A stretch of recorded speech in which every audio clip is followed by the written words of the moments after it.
Hey everyone, welcome back to Lowkey Not a podcast. Today I am truly honored to have one of my oldest friends here. We grew up in elementary school together. Yeah. I think we were in the same kindergarten class. Yeah, I think so. Mrs. Arsberger, right? No, I had Shoddy. Oh dang, I had Arsberger. So either way, from the get go, we went to a small school, so basically we were in the same class. Yeah, that's true. But one of my oldest friends here, and it's Christmas time. I think when I'm releasing this, Christmas is literally like in 2 days. So I'm so excited to talk about and just dive in deep on your mom's passing and grief and just how this time of year can suck sometimes. Yeah, for sure. And it's hard. And so we're just going to talk about that. And hopefully if anyone is grieving or if you relate to any of this at all, it's helpful. If not, I don't know what to tell you. We're going to talk about it anyway. Yeah. So Sarah, why don't you share a little bit about who you are and if you want to share anything about your mom, like how she passed away and I don't know, yeah, sure, any details. So my name's Sarah. I went to Western Beaver with Amanda, went to Youngstown State, graduated during COVID, which was an awful time for everyone, I think. I've been working in chemical manufacturing for the last couple of years, so that's kind of what I do for work. I have a Norwegian elk hound, Lowkey, my little fur baby. He's been with me through a lot of trauma, so yeah, he's my soul dog. I've recently got into houseplants. I now have 35 houseplants. Oh my gosh. But it's great. It's been a really good coping mechanism with grief. So shout out to my friend Lauren for getting me into houseplants. Yeah. Otherwise, not anything super exciting. I go to church. I have some really great friends that have been with me through all of this. And that's pretty much the short snippet of who I am. Nothing super crazy. Yeah. So with my mom was diagnosed with cancer back in 2014. So she was diagnosed with breast cancer. She actually had 3 different types of breast cancer on her right side. She still was a volleyball mom. She still was doing concession stands. She was still doing scouts, anything to stay involved. She wasn't going to let that cancer diagnosis define who she was. Yeah. So she still stayed super, super involved with everything. We had surgery. She did chemo and radiation. It went away. She went in remission for 5 years. It was fine.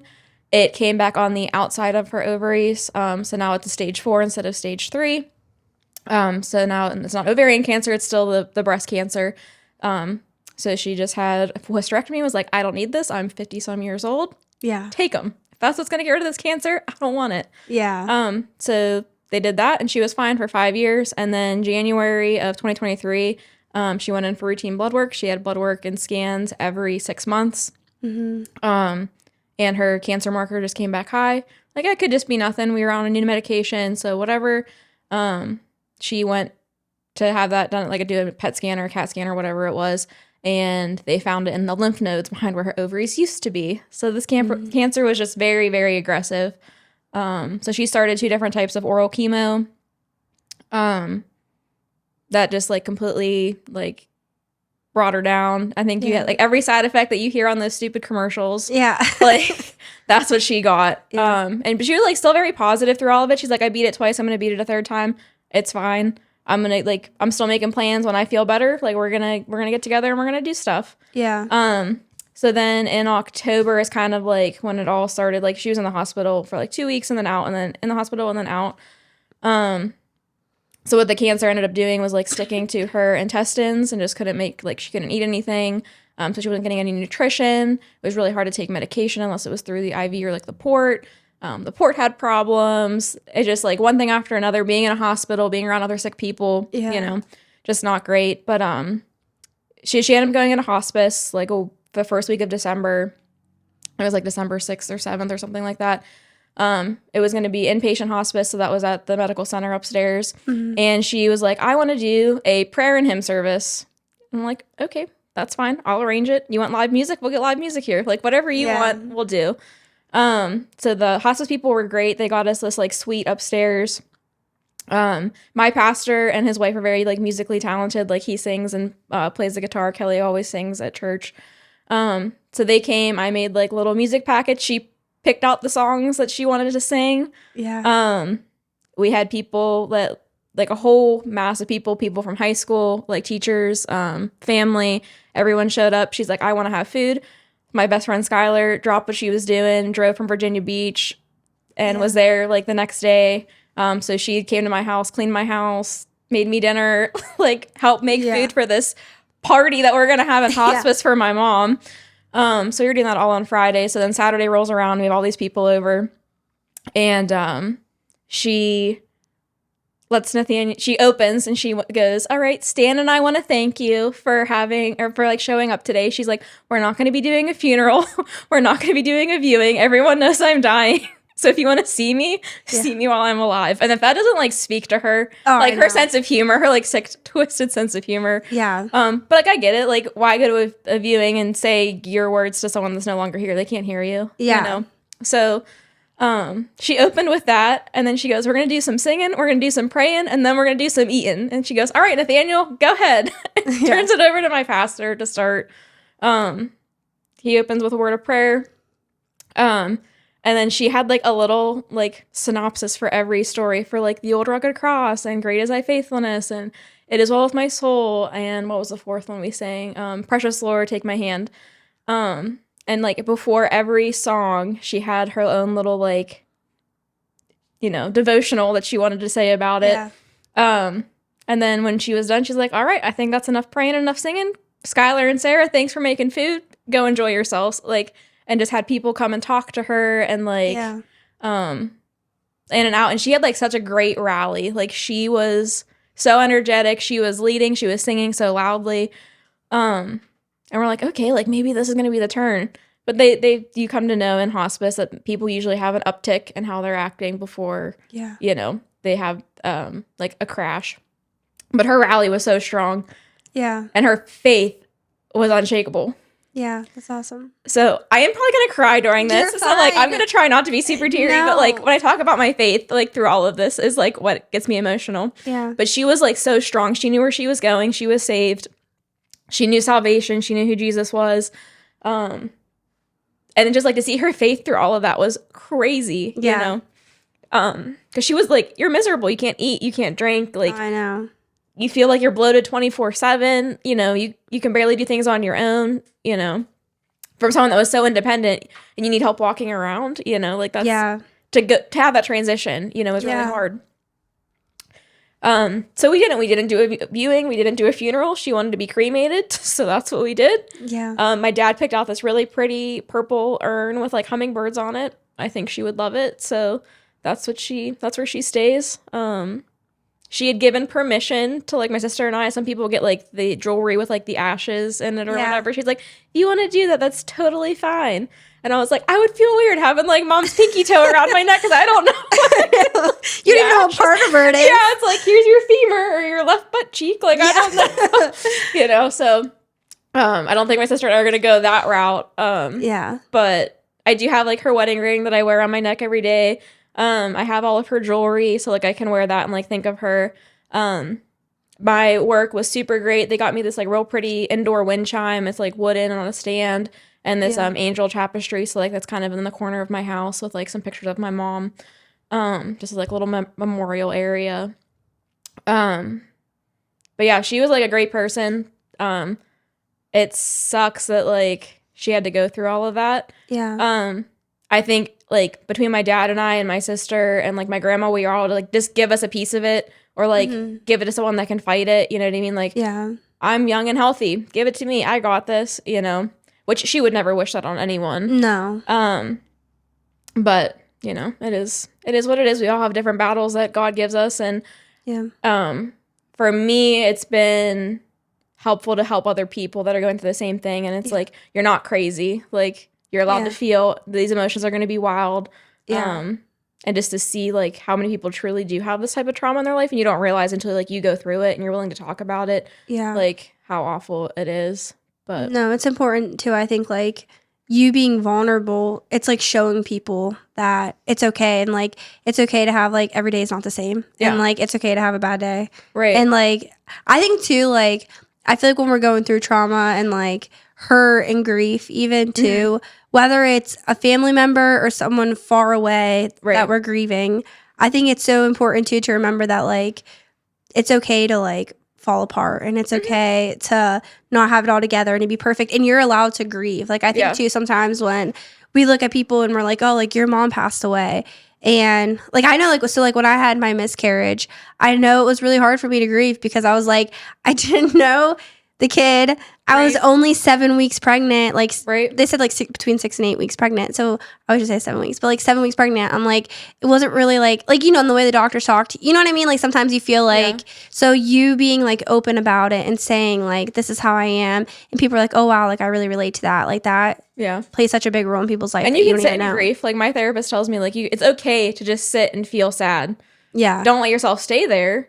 You know, but it's okay to sit and feel those feelings, because I like to distract myself. I distract myself with anything and everything so I don't feel sad. It's like, oh, I can't feel sad because I'm busy doing this, or oh, I'm out with people. I can't be the Debbie Downer today. I have to go. I have to put on a face and be, you know, and then you be excited and be happy and be the, you know, go getter. And then you go home and you're like, oh my gosh, I'm so tired. I just pretended like all day for these people for what?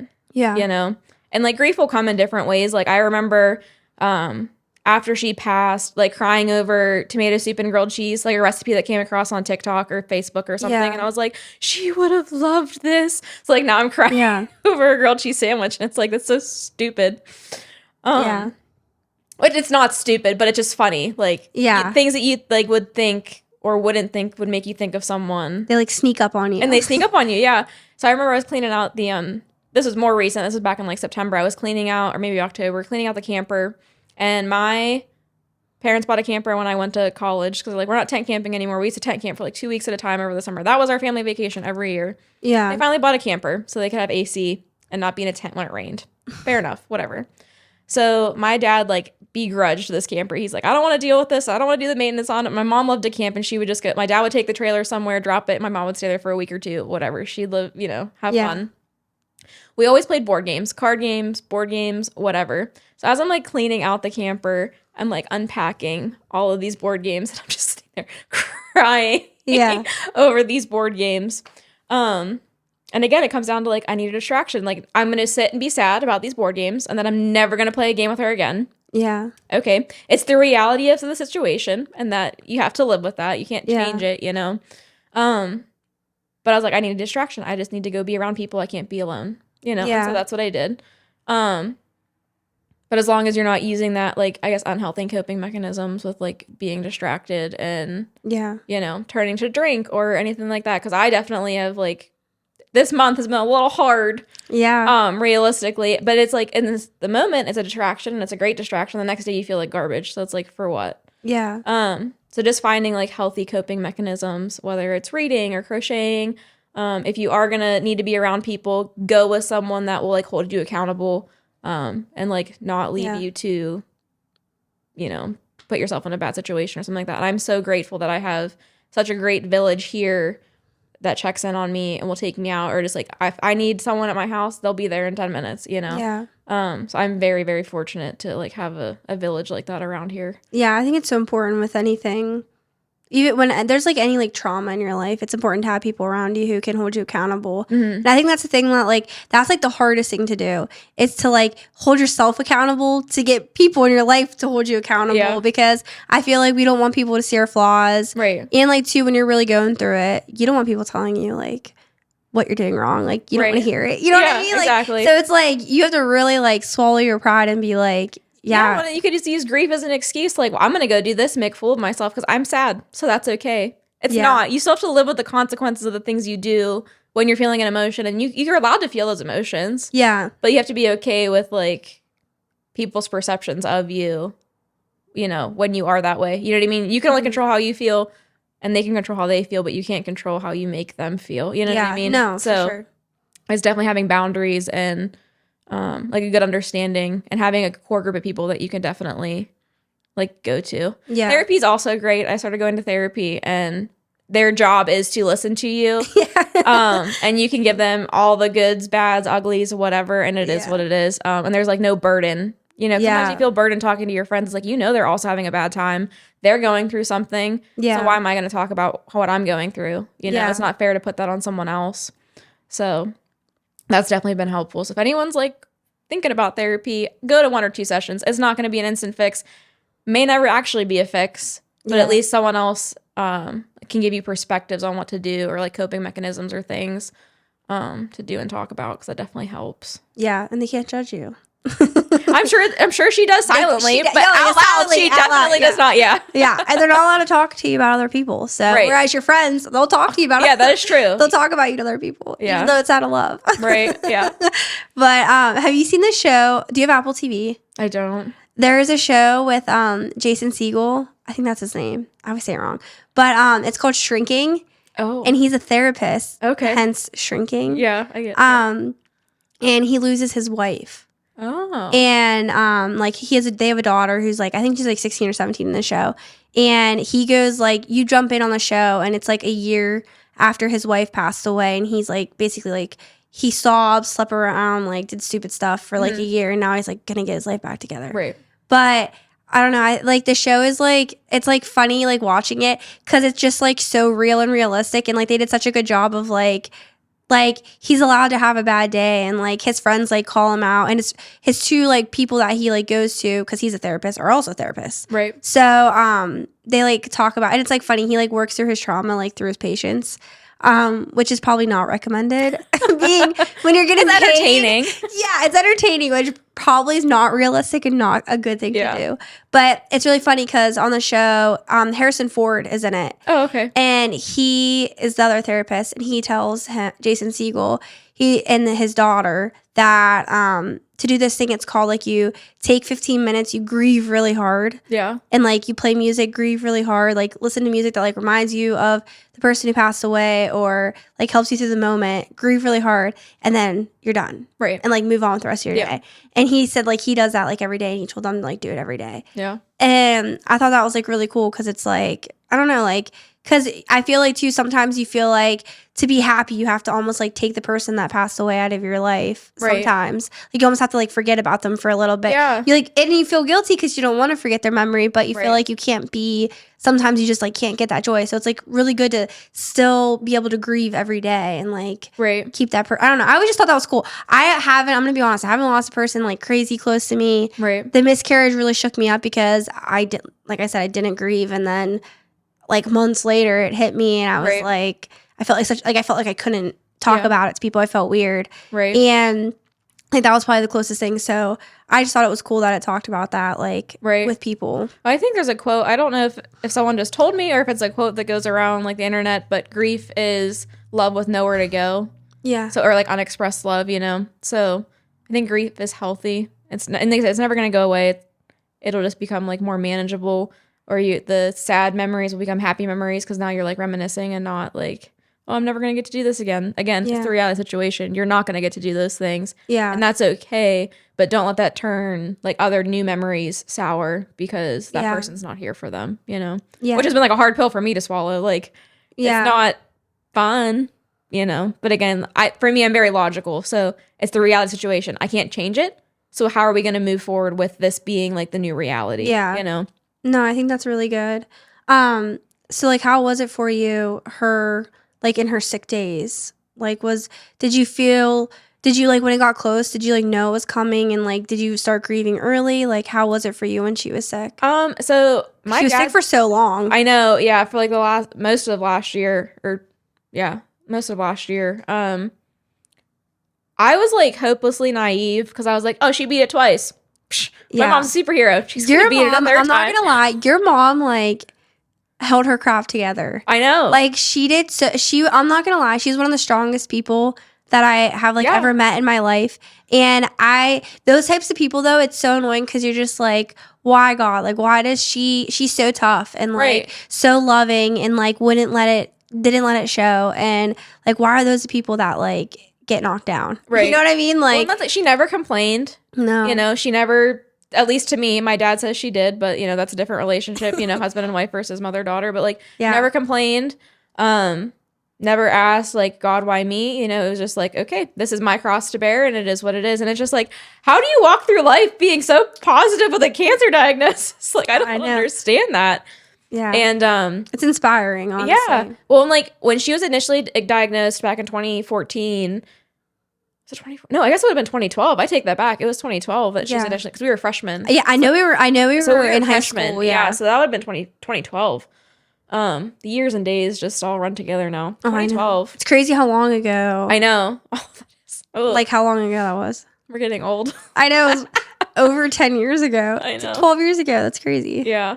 So she started doing research, like when they found cancer in 10 of the 11 lymph nodes in her arm. Like if you look at statistics, it's like a 5% chance of survival past 5 years. We got almost 10, you know? Yeah. So, and after she was reading that, she would say like, I would scroll through that and go, I'm not going to be a statistic like that. I'm not going to let that define me. And it's just like, okay, woman, like good on you, you know? I know. She only cried a couple times that I remember. And yeah, but just super, super strong through all of it. It was amazing to see how many people would just cut like that you needed there and they would be there for you. I got to pray over her so much. And like I was super in my word like during that with just like different psalms and stuff like that. My pastor and his wife would drive an hour, you know, to the hospital to sit there and pray with her and just talk to her. But yeah, she was like super, super strong through all of that. For me, it was part of my job. Like I was working 12-hour shifts and I was usually mostly overnight. So it's like I would get off of work and I would go to the hospital or I would go home and I'd help my mom with what she would need and I would sleep for a couple hours until my dad got home, like doing stuff, and then I'd wash, rinse, repeat for that couple of months. So like there's not a lot I remember because I was so exhausted during all of that time. But it was just like a job. Like I just did what I had to do. So for me, it wasn't a ton of like sadness or grief. It was just like this, again, I have to deal with it. Reality, the nurses need to, you know, they have other patients going on. They need to know stuff. My mom's asleep. We're not waking her up. I'll talk to you instead type of deal. We all kind of had shifts. My mom was never alone, like from 8 in the morning to 8 at night when visitors were allowed. Someone was there with her, which like the doctors like commended her so much for that. I was always wearing apparently I have a Seek Jesus like hoodie. Yeah. And I would wear that and the nurses would come and be like, can I pray? Can I pray for your mom? Can I pray with your mom? One of the doctors, his wife writes gospel music and is like, can I give you a song to listen to? Like, and can I pray with you guys? So like, it was just super cool to see all of these people who maybe normally wouldn't have offered that because they don't want to get in trouble or whatever that are offering to pray or, you know, you're on my prayer list at church. It's like, we don't even know you. We don't go to your church, you know? So that was like super uplifting for me. And again, like I was just naive in the sense of like, she's going to beat it. She's going to come home. Yeah. And then when they said hospice, I was like, shit. Like, yeah. Okay. This is it. Yeah. This is like real now. But like, even like with hospice, like they were so supportive to like get her comfortable to like whatever she needed. Yeah. Like I said, it's called Skylar that night and she was there the next day. You know, she talked to her husband and he's like, you go, we'll figure it out. Yeah. It's like, I'm super grateful for like all the relationships and the friendships that I have that people would just do that. They would just drop. I don't have a lot of friends, but the quality of friends I have is like wonderful. No, it's good to have. So yeah, but I think that's like the end, like how it was with her being in the hospital. Like just, it was like a job. It was part of like what I had to do every day. Yeah. You know, I'd go to work. And I go to the hospital. I go to work. Yeah. I go to the hospital. And honestly, though, I think sometimes like I don't know. I hate talking about God like he's like this like man up above who like moves people around like puzzle pieces, like chess pieces in a game. Right. But I do think that like sometimes things happen the way they do, and like we almost like get busyness. And like sometimes that's like a good thing to help us like prepare for the season and like to get us through that season. Yeah. Because like I'm sure if you weren't so busy, that would have felt like a extremely long. Right. Like hospice would have felt like extremely long and like everything would have felt long and like stretched out, which I'm sure it did feel like that. But it would have felt even probably a lot longer and you would have been exhausted either way, mentally and emotionally or physically. Right. And so I just think that's like really good. And I think that like too, like God does put people in our past. And like when I was in the hospital and I had a lot of things going wrong, I don't remember much because I always say, I swear, like the only way I got through it was God put this like weird thing. Like I just had this weird piece about me and that I can't explain. And I just was like, it was like I was just sitting there watching life happen. Right. I didn't feel any emotion. I wasn't like upset. Now, don't get me wrong. When I got out of the hospital, it was like a mental disaster. Right. But like the things I do remember though, were the nurses coming in and saying, my church is praying for you, because they'd hear us playing worship music. And I think too, like as Christians, that's like so important to do. Like when you see someone like that, to like be that to be like, hey, like I love God and I don't know what to say in this moment, but I'm here for you and I'm praying for you and I see you and God hears our prayers. Just like little things like that. Yeah. I think like too as Christians, like it's so important to remember to do.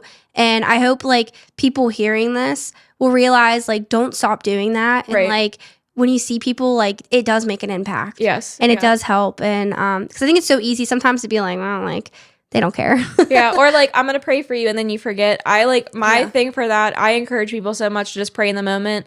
Like if someone comes and tells me something, like I'm like, let me pray for you. Let's pray right now. You know, even if it's a quick like 2-sentence prayer, that's fine. You know, God hears all of it. God sees our heart. But instead of like forgetting about it, like, oh, I'll pray for you. And people are like, oh, okay. Like, you know. Did you actually like pray? Right. Or like, okay, what is that going to do for me? You know, maybe that's the encounter that they need to have, you know, is you praying with them right there in that moment. You know, just God have your protection around them or give them the clarity they need through the situation, whatever it may be, you know. That's been helpful for me in my prayer life where it's like, oh, I'll pray about that later. I'll add that to my to-do list. No, just pray about it in the moment. God's your best friend. Yeah. So talk to him. Like God gets a stream of consciousness. God, I'm mad I burnt my toast this morning. God, I'm mad that I'm late for work. God, I'm mad about this. God, I'm thankful for this. God, thank you for this beautiful day. You know, he just gets to hear all of it. I'm sure it's hilarious to him. Like, you're going to talk to me about this stuff, but I'm sure he enjoys it, you know? And that's, people need to understand too, it's not always like a wish list. My mom and I talk about that a lot. When we're praying, like, when you get to like your third I want or I wish, like God's not a genie that you're like, I get 3 wishes and it's going to be granted regardless. We'll see our prayers answered. It may not be in this lifetime. Yeah. You know? And that's so true. So just for like, when she would say, oh, I wish I felt like this, or I wish, and she's like, no, I'm thankful that I'm still here. I'm thankful that I have a family that loves me and that will sit in the hospital room with me, even though we're not doing anything. We're watching movies all day. You know, I'm thankful for, and she would just take those I wants or I wishes as like, you know, your wish list, your Christmas wish list, and turn it into like, I'm thankful for this. So that's definitely changed my prayer life, like with my mom, knowing that she wasn't even at the end going like, oh, I wish I didn't have cancer. It was like, I'm thankful that I have a family that loves me. Like, oh, okay. Yeah. I'm pretty sure everyone else would be going, I wish I didn't have cancer. Yeah. It's so like, true. Okay, Mom. So, yeah. She knew where her real treasures lied. Yeah. And that's like what made the difference. Oh, and, for sure. You probably don't know. Like you obviously your mom can share as much as she wants with you, but like deep down though, like you don't know like her last thoughts of like you and your sister and your dad, and you probably don't even know how thankful she was that you guys were so steadfast and that you made it so easy for her because she didn't have to worry about you. Yeah, like you were like praying for her. She knew you were there. Like I'm sure she's like so proud of you and like so proud of you and your sister and your dad and like how you guys were there and your friends and family that rallied. Like it gave her the ability to have peace in the situation. Yes. Yeah, and she didn't have to worry about you guys. Yeah. And even though as a mom, like speaking as a mom, you want your kids to know nothing that like I always like Anaya's 2 and I always have like mental breakdowns because I'm like overwhelmed or overstimulated by this little 2-year-old who like now doesn't shut up and ask why or what. Like literally I'd be like, Anaya, she'll be like, what? And I'm like, do not talk to me like that. You're 2 years old. But like I get overstimulated sometimes and I'm like the other day I literally told her, or no, it was Matt. Matt told her to shut up. And he looked at me and I like saw his face, like his heart like break telling her that. Like, and I was like, oh my gosh, like, but it like made me like sit and think and I was like, it's so hard, like, as a parent, because you, like, it's hard to not portray, like, or betray, or whatever the word is, like, on your kids, like, to put it all on your kids and, like, unload it. Like, you have to hide it. Yeah. But, like, at the same time, though, it's hiding everything necessarily healthy. Right. And I think your mom did such a good thing of, like, telling you, like showing, like, I'm in pain, but I'm taking it to God. Yeah. And, like, I'm not going to just say I'm doing something. Like, I'm going to live it out. And, like, she, like, her life is a testimony of her living her faith out and, like, trusting God fully. Yes. I just said, like, 10,000 times. I literally just caught myself. But I wanted to ask you, too, like, since we're on the topic, how has this, like, impacted your faith life? Because I feel like it's so easy to be like, God, why did you let this happen? And obviously, like I said, God, I do thank God allows things to happen, and he does intervene, and we don't always necessarily know why. Yeah. He intervenes for some people and he doesn't for other people. Right. But in the end, God is like a loving person who he's a father and he loves us. And like being a parent now, like I've even seen Anaya does things, and sometimes like her fingers, we tell her like we're like always yelling at her about where she's putting her fingers and like what she's doing. But sometimes I'm like, girl, gotta learn. Right. And I'm like gotta touch the stove sometimes to learn the stove is hot. Because I've only told you 100 times, don't touch the stove because it's hot. Let me tell you, I'm thankful that God has more patience than me. Yes. Because if I was God, it would not be a good thing. We'd all be screwed. Girl, same. But like, it definitely losing someone like that. It's so easy. Like it does shake your faith for a second, no matter what. Yeah, I think in the moment, my faith was like really strong because I had like my church family is so strong. Yeah. And they were there like with me for all of it. So and like seeing my mom's faith at the end, like just speaking her peace and her truth, made it super, super easy for me to like, okay, like God's got this, God's in control. Yeah. That's fine. And it's like, again, you kind of get distracted, or people like take you under their wing. Like Christmas Eve, I went to service with my pastor and his wife before we did like our church service. New Year's Eve, I went to one of like my church ladies' houses, and she had me over and we did gingerbread houses with her family. So they just made sure I was like taken care of and I wasn't going to be doing these like holidays and stuff alone, which I super appreciated. There are definitely moments though where I'm like, I'm mad at God, or I want to be mad at God. I don't think I'm genuinely mad at God. I'm more frustrated, I think is the right word. Yeah. Because it's like, why? Yeah. Like, she didn't deserve that. There are people that like don't have relationships with their mothers. Why? And like, I would never wish that on anyone. No, let's just clarify this first. I would never wish this on anyone. But it's like, you don't have a relationship with your mother. Why couldn't she be going through this? Yeah. It would be no skin off your back right now. Why take away my mom? Yeah. My best friend. Like, no, that's so real. It's also like, what did I do to deserve that? Not just like, what did my mom do? And those are all very loaded things to say, because you look at salvation. What did Jesus do? Yeah. You know, he came to save the world and he was crucified for it. Yeah. And that's the hard thing about being a Christian, like having God too, is like when you have the Holy Spirit and like he's like whispering something to you, but then like your human flesh is just like, what? Like it's hard navigating it. And I think that is why grief is so hard too for so many people, because you almost feel like you're not allowed to fully grieve. Right. And like have grief. You feel like you have to like hold it all together, and like you feel like you're not allowed to question God sometimes. Yeah. But I 100% like there's so many stories in the Bible of like, if you, especially like looking at David and like how he talked to the Lord, and it's like he talked to him like he was a person, and like he told him how he felt, and he was upset, and like he did ask God why. Yeah. Like there's so many people in the Bible that ask God why, and I think like you're a lot like God. I don't think is like mad at you. No, for asking why. A third of the Psalms is lamenting, is crying out to God, going, "Why? Why are we doing this? Why do I feel this way? Why did you take this from me?" You know. So I don't think people realize like how much grief there is, and how much like literature in the Bible there is that can help you through these things. Yeah. It's easier said than done. You know, if I'm feeling sad, I'm gonna turn on sad music and cry some more. You know, I'm not gonna be like, "Oh, let's make a logical decision to feel better about myself." You know. But yeah, definitely frustrated with God and like, why did you do that to her? She didn't deserve that. But at the end of the day, like, but like our cost for sin is death, you know? Yeah. And so rightly we deserve Jesus' death and worse, you know? And thankfully we don't have to go through that. We don't have to have that because Jesus did come and die for our sins. Yeah. But it's still hard to like reconcile that when you see like only the good in someone. And like, people may only see the good in you when you're out, like in day to day. When you're at home, you get to see, like, you know yourself better than anyone else, you know, besides God. So you get to see all the ugly truth, you know, and things that maybe you don't want to show people, or like show to the world. So I don't know. I think it's easier to be like, oh, I definitely can be punished because I deserve it, because I'm this terrible person, because I know myself. But then you see someone, you're like, but they're so good. Why did they get, you know, they have their own baggage too that they had to go through in life. But yeah, I think my faith has been I would say mostly okay. I definitely have not been in like my Bible or praying as much as I should. Life gets busy. There's just things that I can't like bring myself to do.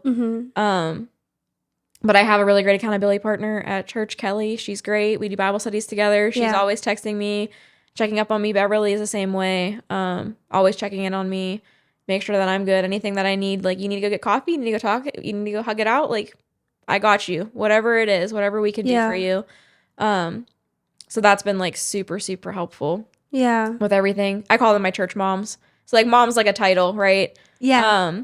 So I have my church moms, I have my work mom, you know. So my mom may be gone like physically, but I have like her living through like everyone in my life, you know, through that title of like someone that's going to take care of me, lead me, teach me, mentor me, you know. So gone but not forgotten, I guess. I don't know when it comes to like having motherly figures in my life, which has been great too. Yeah. But. And you know, that only happens because people are like, those women in your life are being like obedient to God. And they're like opening their hearts, and they're like I feel like too, even I like sitting here hearing you like talk, even I'm not gonna lie, I feel like super guilty for the way like I treat people with like grief in my life, even like people who've lost people, because it's like as a Christian, we're called to like love one another and like be, and like you said, community is so important. And like me and Matt, that is like such our heart, is like community. Like when like we always say, when you're like trying to bring someone to God, like it shouldn't just be like, hey, do you want God? And then like you like be mad at people for not believing in God. Like, no, you love them to like, Jesus. Yes. And you should like, it's a relationship. Like God, we preach and preach and preach about how God is a relational God, not this God of like rules, and like he's just like sitting up there waiting for you to mess up to call you out. Like he's not that kind of God. Like he loves you and he cares for you. And like when you're hurting, he knows your thoughts. He knows the hairs on your head. Like we say that, but it's like, but do we treat people like that? Yeah. No. In all honesty, like no. We expect so much out of people. And like we don't like, you know what I mean? Like it's so, and like I don't know, just hearing you say, like hearing you talk, like it's made me feel like so guilty, because I'm like, what am I doing? Like I like know Brad's in here recording us, but it's like Brad is my brother-in-law, and it's like, how many times have I asked him, how are you doing? Like how are you? Like Christmas is on Wednesday, like how are you doing? And it really like made me feel guilty, because I'm like even you, like have I texted you and been like, hey Sarah, like you know what I mean? Like, but like the reality of it is like people are busy, and like your life does not revolve around mine. I know. No, you know what I mean? You're married, you have a child, you run multiple businesses. You know what I mean? So I don't take it any type of way. No, I appreciate any people that follow up with me. Like I appreciate it. Yeah, you like don't expect it. My chosen family has been like so amazing. Yeah. They check on me constantly. I have people that will just text me out of the blue, like, hey, if you need anything, like I'm here. I'm thinking about you more. Love you, miss you. Like, you know, whatever.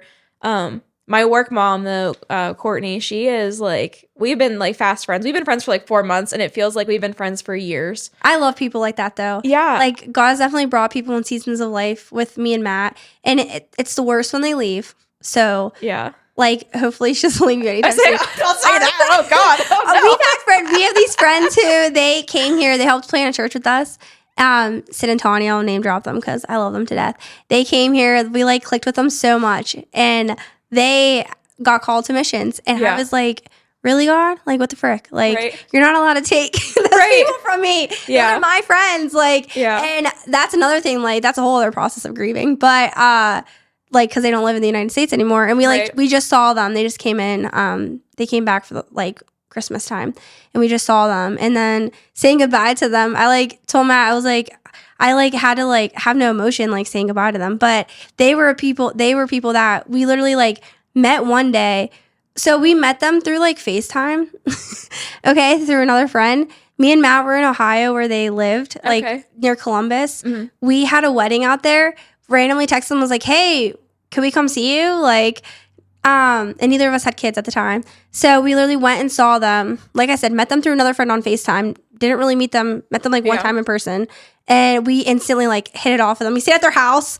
Like we barely knew them. We stayed at their house. They like showed us where they live and stuff. I'm pretty sure they're from like Mansfield area. Okay. But it's like those people though are so... Like, those are the most impactful people that are... hold on to them. And, like, those relationships will stand the test of time. Yeah. You know? They're so good. And that's... So, I remember being at work. It was, like, a night turn. And I was like, I need mom advice. And, like, I love Skylar to death. We're the same age. Mom advice for a 7-year-old. Mom advice for a 26-year-old. Yeah. A little bit different. Yeah. And I love Kelly and I love Beverly, but I just needed like, I don't know, my work mom. And so I texted Courtney and I was like, next time you're on shift, we need to talk. And she's like, oh, I'll step outside right now. I'll call you right now. And I'm like, oh, I'm not ready for a phone call, but okay. She calls me. I'm crying on the phone. I like trauma dump everything on her. She's like, I didn't even know your mom passed away. I was like, I know, I didn't tell anyone. And now I'm feeling like whatever. Yeah. And that was it. And then it's like a couple days later, she's like, hey, you want to go get breakfast after work? And we've been inseparable ever since then. And I work in Elwood.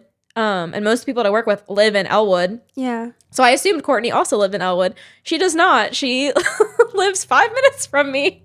So that's so funny. Yeah. And I had like a real bad day on Sunday. And I just texted her. I was like, what are you doing today? She's like, nothing. I said, do you want to come over and just like hang out? And she's like, okay.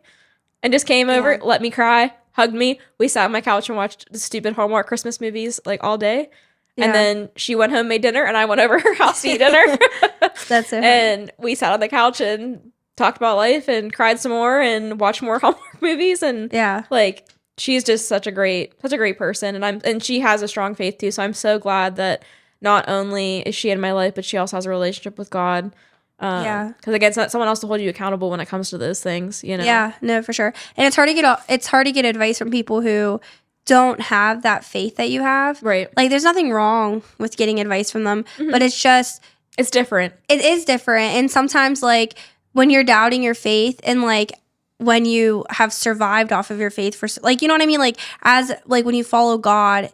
you survive off of your faith. Like everything you do is out of your faith. So when you're doubting it and it almost like you like are trying to remove it from your life, you need a person who's going to put it back in, because that's the missing piece of who you are. Like it becomes a part of you. Yeah. And because like I would never say, like, that's one thing. Like I would never say someone who isn't a Christian or doesn't believe in God, or like I would never say they don't have valid input or like they can't give good advice. Like, no, they can give good advice, but when you're losing your faith, or when your faith is tested, or your faith is you need someone who understands. Yes, you need someone who's going to be like, hey, that's what's missing. Like, let's put that back in. Right. And you're allowed to be mad at God. You're allowed to be upset. You're allowed to ask questions. Yeah. But let's get back into His Word and what He says, and let's hold on to these truths, because in the end, that's what's gonna, after you've overcome this season of life, when this week of grief, when you overcome it, and in 2 weeks you're feeling good again, you're gonna be thankful that you're gonna be happy that they pulled you back in and like held you accountable and held you together. Well, and that's like something too, is like you feel, and maybe this is just me, but like you said, feeling guilty. Like I feel like a bad Christian sometimes when like I'm not praying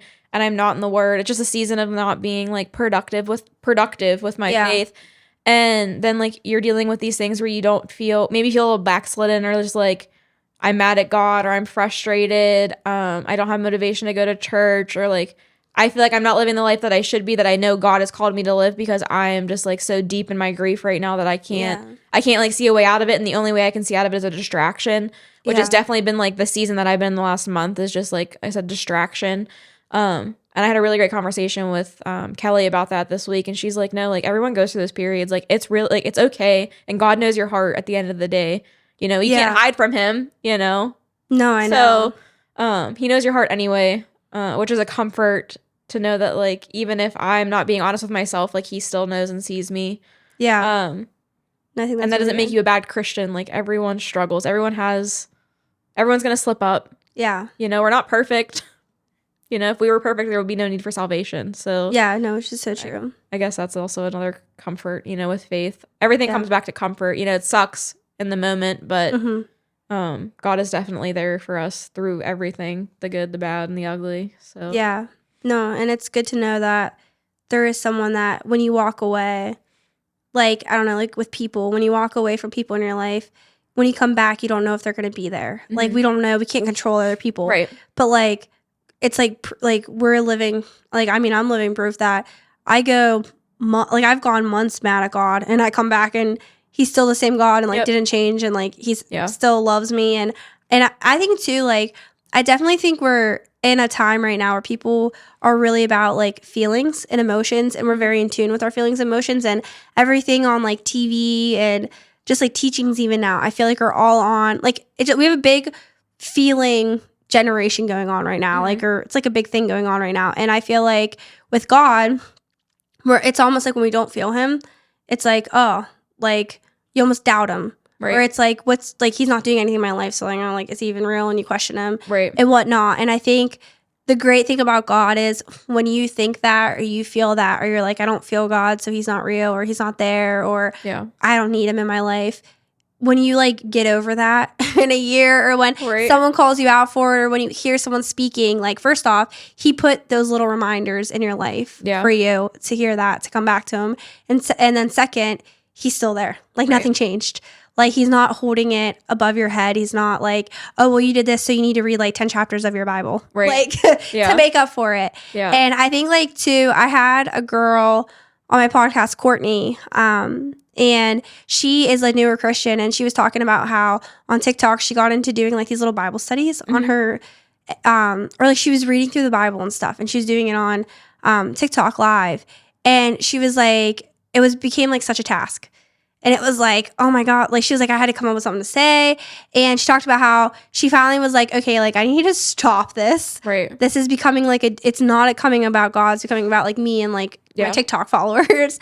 And so she actually like completely changed it. And she said, sometimes I just open my Bible, I'll read on TikTok Live, and then I'll ask people for their input if they have anything to say, if they have anything to add that can teach me.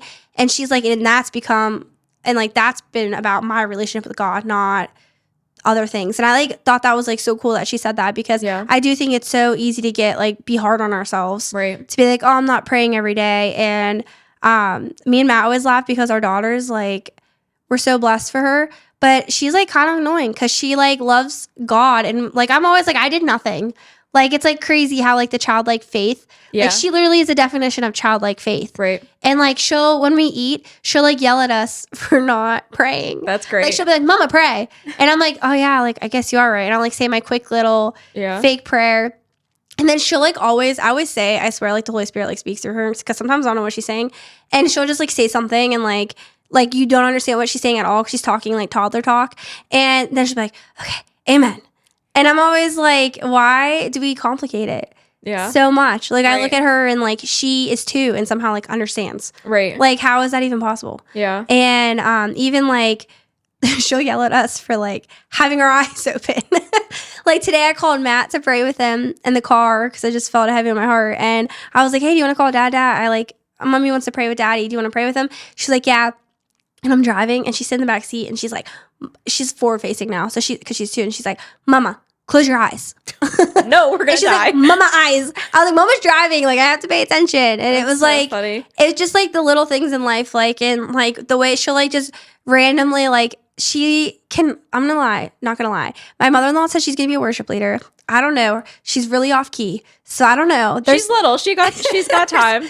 There's hope for her. She loves singing. And I'll put worship music on. She'll like it'll be a new song, or like I'll just like shuffle like Maverick City music or Upper Room, and I'll just shuffle it in my car while we're driving. And she'll like sing, and I'm like, what is she even singing? Like, she's never heard this song in her life, and it's so funny. Like, she just like sings, and she'll just be like, God, Jesus, and I'm like, and I just like laugh to myself, but then it just makes me like, then I just sit and think, and I'm like, there's that. Like, she's just talking to God. Yeah. And why do we make it as adults? We just make it like we get so hard on ourselves, and we compare. And social media, I even think in the Christian world, is like annoying, because I get on here and I'm like, oh, look at this person read, like they post a picture of their Bible, and which it's not a bad thing to post a picture of your Bible. But like, I'll be like, oh, like, yeah, there they go, reading their Bible again with toddlers, must be nice. Like, but in reality, like, it's probably not like realistic. You know what I mean? It's so funny you say that, because last Friday, I think it was last Friday, I had sat down, we were going through women's ministry for my church for 2025. Mm-hmm. I'll be leading some of the split sessions. So for like the women's teaching, I'll be helping do that this year. So we were going through picking our topics, what lessons we're going to do, scheduling that out, who's going to do what when. And our theme for 2025 is Christ, not comparison. Because that's everything we do. We compare.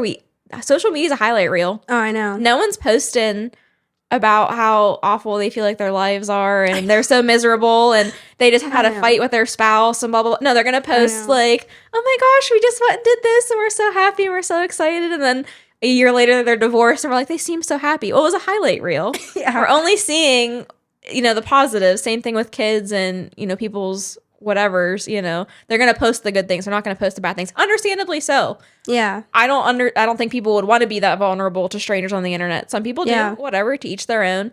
But we have to understand that it is a highlight reel, and we can't compare like, oh, I wish I looked like her, or I wish I had all of this, that, or the third, because it's not genuine, I guess. Yeah. In the sense of like, there's more to it. There's more story that we don't get to see.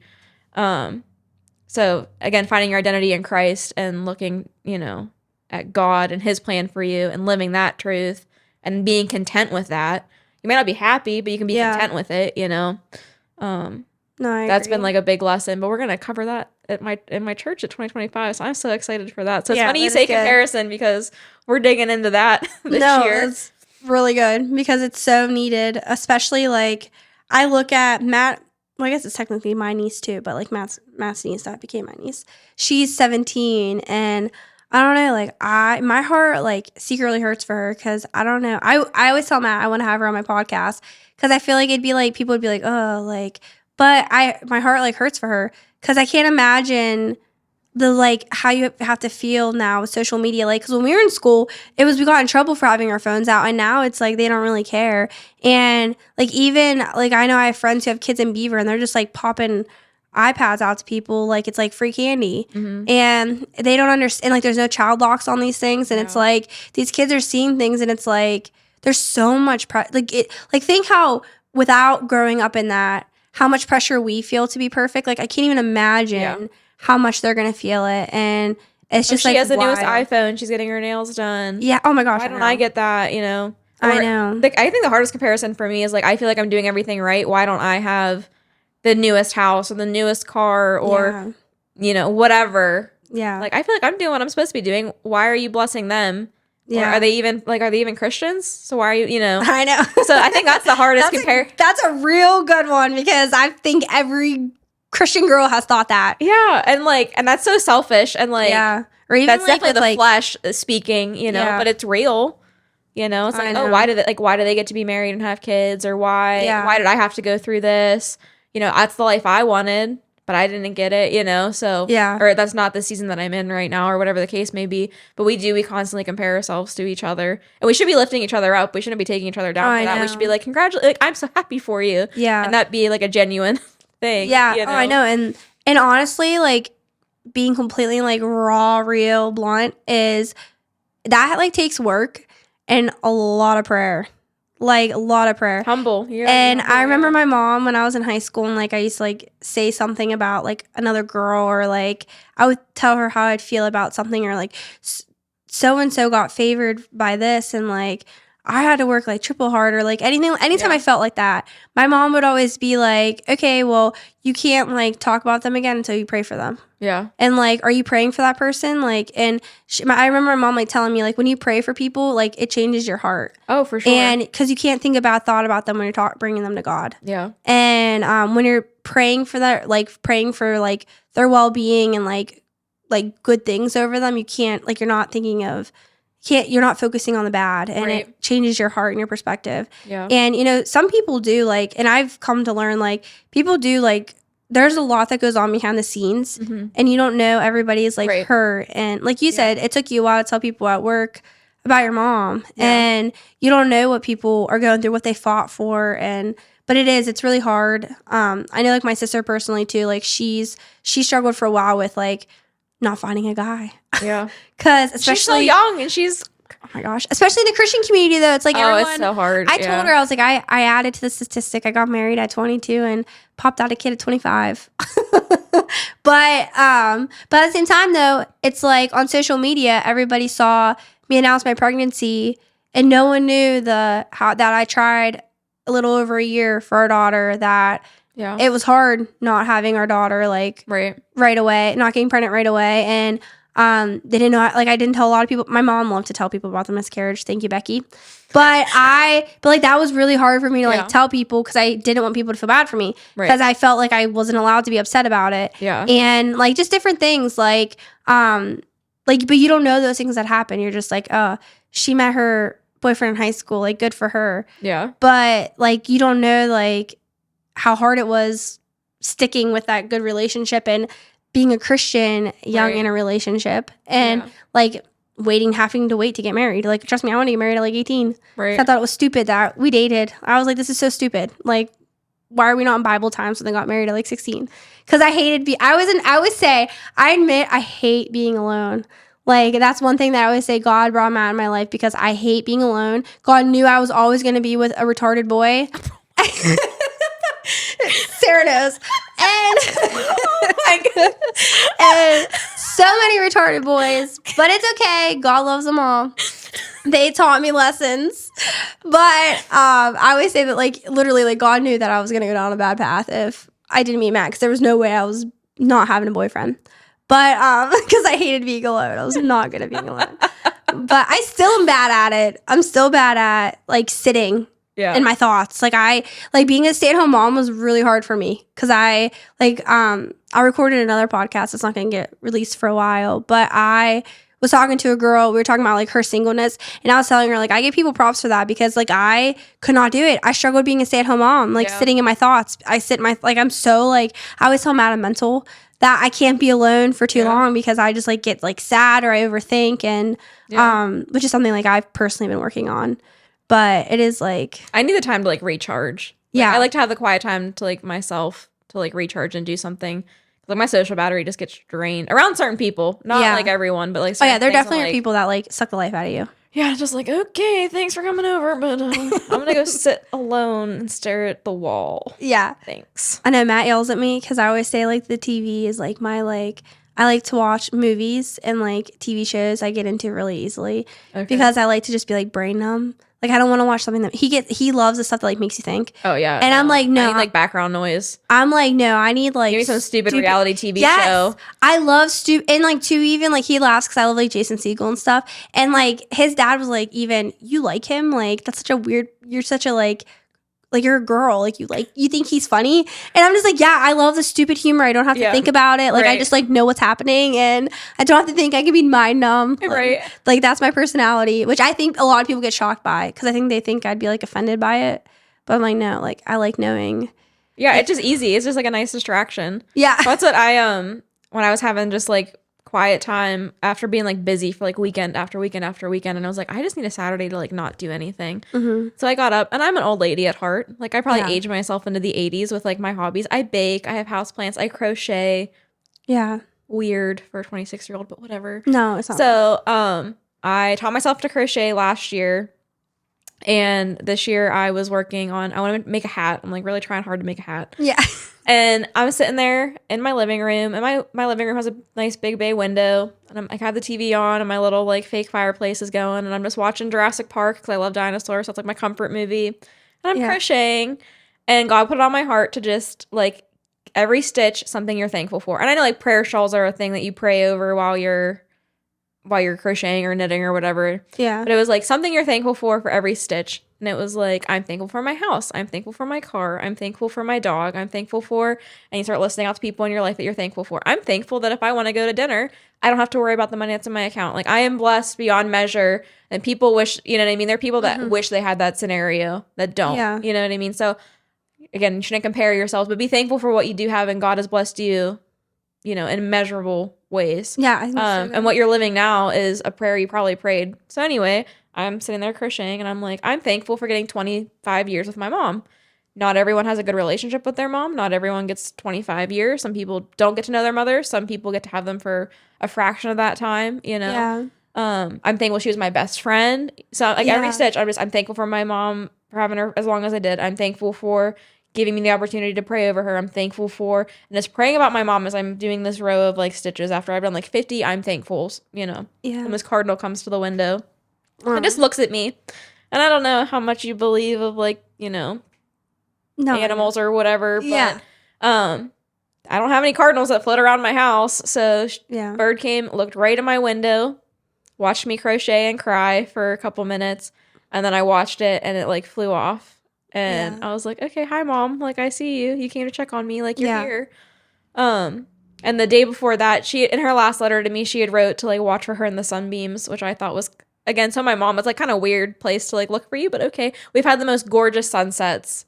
Yeah. Like, a week ago. It's, like, every night, it was, like, picturesque movie, how the light was coming through the clouds, and I'm like, oh, hi, Mom. Oh, hi, Mom. You know? So there is comfort in that, I guess. And those are like positive, like happy memories. Yeah.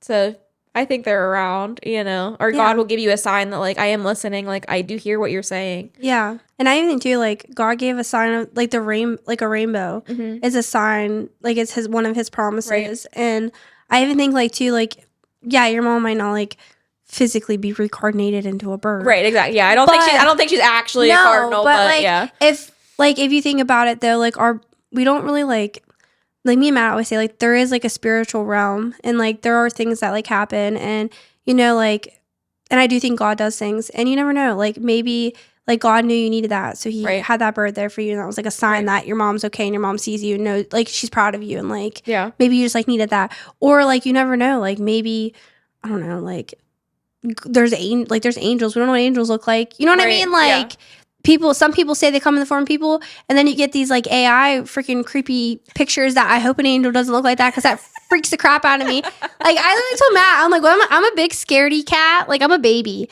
I'm like, what am I gonna do when I go to heaven? All these AI pictures are freaking me out. Oh my like goodness. These reels on TikTok, I'm like, I ain't gonna make it. But anyway, but I do think that, like, I think God gives us signs when we need it, or you know, it's like a weird thing to say, but I like look at God and like how intentional he is. Oh, for sure. And like how he speaks to us. Yeah. And like it's not always like like a lot of the times it's not verbal that we hear God speaking. Right. It's like just like a knowing in our heart. And I think that like by like someone saying to you that like that couldn't be a sign from your mom, or that couldn't be a sign of God. Yeah. Like, you know what I mean? Like I just say like, but it's God. You know what I mean? Like, but like I would just think like, but God, but like he can do anything. He can do anything he wants to do. Yeah. And you know what? Like, I don't think like, I don't know. Cause I feel like some people get really weird about like, you can't think that way. Or like, it's almost like that's a weird thought. Like, or that's a weird thing. Or like, why would God do that? Some people believe in the power of crystals and the moon and the stars and all that. I'm going to believe in God. So send you a cardinal. Yeah. Or give you a beautiful sunset. That, you know, that he knew is special between like you and your mom. Right. So I do think that, like, I agree with you. Like, I think 100%. So to kind of like wrap things up, there was one question that I did want to ask you that I know it's kind of like a sensitive topic. But I wanted to ask you how, like, with the passing of your mom, like, how has your relationship with like your dad and your sister been? Because I know that can be like really hard on family. Right. And like I told you before, you can share what you want. I'm not like, you don't, if you feel uncomfortable. Well, I'm not going to air like any dirty laundry or anything like that. But yeah, it changes the dynamic. My sister and I love my sister to death. We've just never been very close, and that's okay. We're just two different people, and we have two different value systems in our lives, like things that we want to do, and that's great. And I still love her, and I'll support her with what I can. Yeah. And I'll be there for her. We both grieve in very different ways. Yeah. I like to be very like fix it and like in it. She was very avoidant, and I don't begrudge that her like at all. Yeah.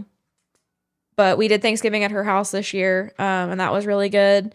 And I got to see her and just kind of hang out and like veg out. My dad and I have always kind of butted heads, and my mom was always the buffer for that. I'm very strong-willed. I'm like the oldest daughter, you know, syndrome, whatever. Yeah. I relate. Yeah. And so now that my mom is gone, there's not that buffer there. So my dad and I kind of just like go at each other full bore. Yeah. And it's one of those things like we can go fight it out in the parking lot, like two dudes, and then we're good. Yeah. You know? But it's definitely been like navigating like the new normal, like what our relationship is going to be. He hadn't paid a bill in 27 years. Like my mom wrote every single check. Yeah. He didn't know how to transfer money from a checking to a savings on his phone. Like, yeah. You know, and it's just like the last time he did that, he was writing checks and writing deposit slips. Yeah. You know, the world changed. The world changed in 27 years. I know, but believe it or not. So I think it's just kind of coming to terms with like what the new normal for us is, like what our relationship and that dynamic looks like. Definitely helping him try to like figure out that stuff, and then like where our priorities are with each other and like how life looks, you know, going forward. Because I have to continue to live my life. You know, I can't bring my mom back. He says the same thing. He can't bring her back, and he wouldn't bring her back in that state. You know. Yeah. So just like what life's gonna look like for us. It's hard. He lives in a big farmhouse by himself. You know? That's a difficult thing to do. I've lived on my own since I was 18, you know? So that's not like a new normal for me, but living with someone for 27 years, and then not having that anymore, you know. It's just been, I think we all grieve in different ways. I know. But it does get hard. Grief either will separate you or it'll bring you closer, or it'll do both, and you're not, you know, you'll have, you know, your ups the highs and and the lows. Yeah. Pray about it. Set firm boundaries, I think, is like the big thing. Like, again, you can only control how you feel, you know, and if someone acts in a certain way that makes you feel a certain way, then maybe setting a boundary to help like protect your own peace is what you need to do. And that's really hard with family.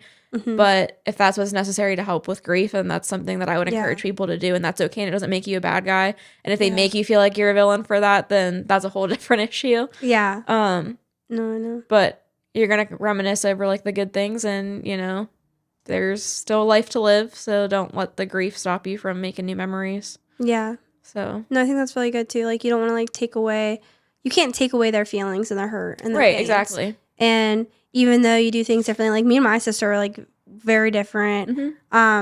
We're even almost similar to like you and your sister. We have the same value system, but like we both believe the same for the most part, but we definitely like handle things differently. And I've been with Matt for 10 years now, so it's like Matt, I always say, like, changed me for, like, the better, where, like, I didn't really rely on my parents as much, and I think my sister, like, she always thought she was super independent, but in reality, though, like, she lived with my parents a lot longer, and they always had her because I was always so reliant on Matt, because I met him at 16. Right. So, he was always just, like, a part of my life. Yeah. But no, I think that was, like, really good, what you said. And then I usually ask everyone for advice at the end, but I feel like this whole entire podcast was like a piece of advice. And like it was almost like you're kind of like what you did. So instead I and since it's Christmas time, I wanted to end it by asking you,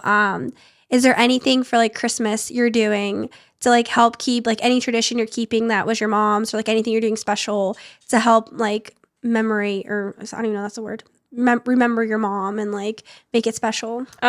Well, holidays have definitely been different. Like Thanksgiving and Christmas, we're kind of just like done doing the pomp and circumstance of like holidays. My mom loved to cook, and she liked to do these like bigger parties and stuff like that. And I still love to do all of those things, but it's just so much work and definitely an emotional toll right now. So we're doing a real casual like Christmas morning. We're gonna all hang out in our PJs all day. We always had fried bread and frikadeles growing up, and it's like a breakfast meat thing. It's from Germany. And that's, you know, so that's what we always had for breakfast on Christmas. So we're going to do that as kind of like our family tradition. We're getting away from presents. We're all adults now. So it's like, what am I going to get you? We don't all need to exchange like $25 gift cards with each other. So my dad's like, can you just make me some meals for the freezer and we'll call it good? I'm like, yeah, sounds great. Easy enough for me, you know? So that's kind of what we're doing for Christmas. It's going to just be like a little bit more laid back. The first Christmas, it was a little bit more surreal, because she had passed on the 11th, so we had like 2 weeks before Christmas started, and that's really hard. She had bought stuff like throughout the year. My mom was like a chronic buyer of stuff, like when it would go on sale or she would see something, and then she just keep it in her closet. And then Christmas, she wouldn't have to spend all this money, and it would just be done. She didn't have to stress herself out. So we're opening all these presents that like my mom had bought us. Oh my gosh. Throughout like earlier in the year, so that was really hard. But it's also like an interesting, I guess, experience to be like, oh, I got to have Christmas with my mom the first year she wasn't here, but without, like, she still got me stuff, you know? So you got to see, like, her quirks and, like, her gifts and, like, just, like, how she loved each and every one of you by what she got you. Yes, and, like, exactly. Yeah, that's really And I know we talked about this before we started recording, but, like, the advice or whatever, the things not to say to people going through grief is, I'm so sorry. Like, I used to hate telling people what had happened, because it's like, I'm so sorry. I don't need your pity. Like, you can't fix it. I'm sorry doesn't bring her back, you know? And I guess there really is no good words to say. Like, what would you had hoped someone would have told you, like, when you miscarried? It's like, oh, I'm so sorry that happened to you. It's like, oh my gosh, no, I didn't want to talk about it. Like, no crap. Like, that was not fun, you know? I know. So maybe just, like, being there, you know, for people, anything you need, or just showing up, you know, here's dinner, or here's, you know, if you want to go get coffee, just reaching out. I know you reached out to go get coffee. And I so appreciate that, because sometimes that's all it is. It's like, let's just go take an hour or a half hour or whatever it is. Or you want to talk on the phone, you know? So if you see someone go through grief, and it's all well-intentioned, going like, how are you doing? Or how are things? You know, like we don't take that, like, personally, I don't take that as like, oh, they're being really insensitive. They know it's a hard time right now. Yeah. People are trying their best. Yeah. But just being there, I think, is like the best Yeah. thing. Like the loudest thing that you can say for someone is just showing up. You know? And I think like too, just treating them like they're normal. Like I remember like when I had my miscarriage, it was 2 days. It was the 22nd. I had it, December 22nd. I already had everyone's gifts made of how we were going to announce my pregnancy at Christmas. And my mom decided to tell everybody because my cousin had a gender reveal a couple days after Christmas because of like everyone comes in for Christmas. Yeah. And everyone was like, you don't have to be here. And I remember being like, can you like shut up? Like, no, like crap. I know I don't have to be here, but I'm choosing to be a good person. And like, I'm choosing to like be good and like be like, I remember just like praying to God, like, let me be genuinely happy. Like, I remember like, I laugh about it now because it's so like, it's funny, like looking back, but it was like such a, like, that was probably one of the biggest prayers I prayed that year was like, cause there were so many people getting pregnant and like and it was all like accidental and like a lot of accidents happened that year. And I would have like people like try to relate to me by telling me that they tried for like 3 months. And I was like, oh, like you tried for a long time. Yeah. Like, you know what I mean? Like they just say stupid stuff. Like, but you know what though? I always say like through that experience, like it sucks. But I honestly learned, one, it helped me see the importance of community and having prayer warriors around you. Yes. And how important prayer is. Yeah. And how important telling someone you're going to pray for them is. Mm-hmm. And how much it means, truly, to someone when they're going through a really difficult time. Because I know how that felt to me. And I learned just to treat people normal because we don't want to be looked at like there's something wrong with us. Right, yeah, no. Like, we're like, it's almost like you're like a science experiment. Like, no, I'm a normal person. It's like my mom died, let's move on. Like, that's not who I am as a person. Like, I can still go out. We can still go play mini golf. I don't know, like, why we're so sad now, but like. Yeah, or you get the one family member that like helps you reason through your pain. Or like that one person in your life is like. Well, you know, life's going to be different now. It's like. How do you feel about that? Like, sad? I'm sad. Like, depressed. Yeah. Things I can't say out loud or I'll be institutionalized. Yeah. Like, but it definitely, too, like, it made me very, I mean, I've always felt like I was I always felt like I was a pretty thoughtful person. Like, I always thought of people and I always, like, kind of watched what I said or did a lot to make people happy. And, like, I always, like, feel like I, like, had thoughtful like I was thoughtful, I felt like. But like after having that, it made me like my one cousin's wife at the time. Wife. I don't know why I keep saying girlfriend. Wife. They were trying to get pregnant and they couldn't. And she, at my gender reveal, like she was hurting from trying and not able to get pregnant. Yeah. And she got me a necklace and it said mama and it had a rainbow on it and it had angel wings. Aww. And I, like to this day, it actually broke. Yeah, like literally a week ago, and I was like really sad about it. But like I wore that necklace like I still wear it like almost every day. And like when she did that, like through all her pain, she did that for me. Like I remember just thinking like it's so easy to like put yourself aside and like selfless. And you know, so many people probably like don't know how to like talk to her or what to say. And even I felt like that. I didn't know what to say to her because she has to be hurting, and I'm sure my pregnancy hurts her because I remember what that felt like. Yeah. And but like at the same time though, it was like me being like normal and like not trying to fix her. Right. And not trying to like change anything and just like how intentional she was with like the gift she gave me. Like, oh my gosh. Like and even like now me going through everything that I went through like in the hospital with Anaya and like having like a near-death experience, like it changes you for the better. Right. And I think like sometimes it's good to focus on that. Yeah. And not, you know what I mean? And be like, yeah, it sucks. And I still like, I'm not going to lie. Like I'm still getting over everything that happened to me in the hospital. I'm still getting over it because I didn't lose anything, but like I did, like I had to grieve almost like I actually met with my pastor's wife yesterday. Yeah, yesterday. And it was funny because I was talking to her and we were talking about a different topic, but she was saying, Amanda, it really sounds like you didn't grieve that season. And sometimes we have to grieve seasons. And it sounds weird to say that, but she said, I don't think you grieved that season. Yeah. And she told me like, and like it made me think like back to what happened in the hospital, back to like every season I've gone through. I'm like, I'm not grieving seasons. I'm not able to move on, and like I'm not able to like deal with like I'm not able to deal with it and like continue my life. So, but that was just like one really good thing that I really liked that she always that she told me yesterday. But we got to wrap it up because this is getting really long. Thank you to those who are still listening or watching. But I want to thank you so much for being on here and like being vulnerable. And I know it's like, I mean, this is still fresh for you. Yeah. So, but I'm not gonna lie. I told Matt about 2 weeks ago. I want to say it was like 2 weeks ago. It was really on my heart to ask you to do this. And I was like, I feel weird. We haven't like talked. Like, I feel like I like feel weird asking. And I'm like, it's such a sensitive topic. Like, and he was like, just ask her. And then I saw you post about your mom, like whenever I text, like I think I texted you like a couple days later. Yeah. And Matt was like, I'm telling you, like that was a sign, like you need to text her. And so I'm so thankful that you came on here and you were so vulnerable.